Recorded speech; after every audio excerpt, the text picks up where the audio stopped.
Hello and welcome. You're watching this video because you're looking to play Under the Wire, PowerShell training for the people. Before you get started, you want to make sure that your system has an SSH client on it. If you're using Linux, you can open Terminal and access the SSH client. So I've opened Terminal and I can type SSH in and I'm verifying that I have SSH here. If I'm using a Windows machine, I can do nearly the same thing. So in this case, I've opened PowerShell and I'm going to type in SSH. I hit enter and I can tell I have an SSH client here. That's what I need to get started. Now that I have that, I'll go back to the underthewire.tech website. I'll go to War Games, and the game that I'm going to play is called Sentry.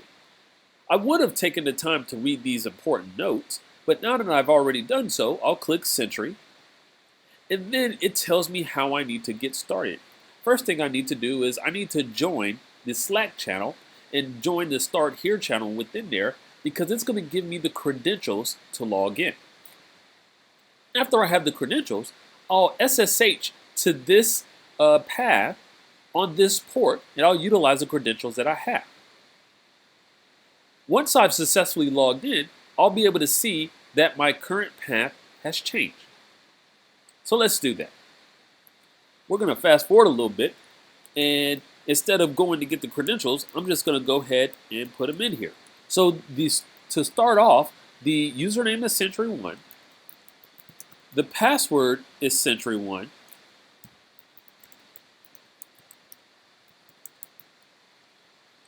and I don't have to specify 22 because that's the default port. Since this is the first time I'm connected to this machine, I'll go ahead and select yes for the fingerprint. I won't get this again. And now I'll put in Sentry1 as the password. I can now tell that I'm successfully logged in to that machine. And if I was confused, I could type who am I, and it would tell me I'm logged on as Sentry1. Okay, so that is my objective here. Now I'll go to Sentry1-2. And it's going to give me a challenge. The password for Sentry2 is the build version of this instance of PowerShell installed on the system. I have some notes and I have some other important data. Once I determine what this answer is, I'll now log on with the username of Sentry2 with whatever the answer was to this challenge. So I'll come back over here. And let's say I figured out what that answer was. I won't close out my window yet. Instead, I'll open another window and I'll do Sentry2, sentry.underthewire.tech.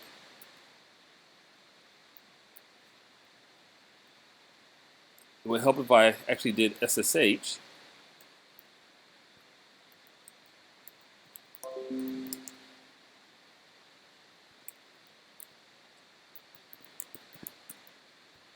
And I see the build version is here.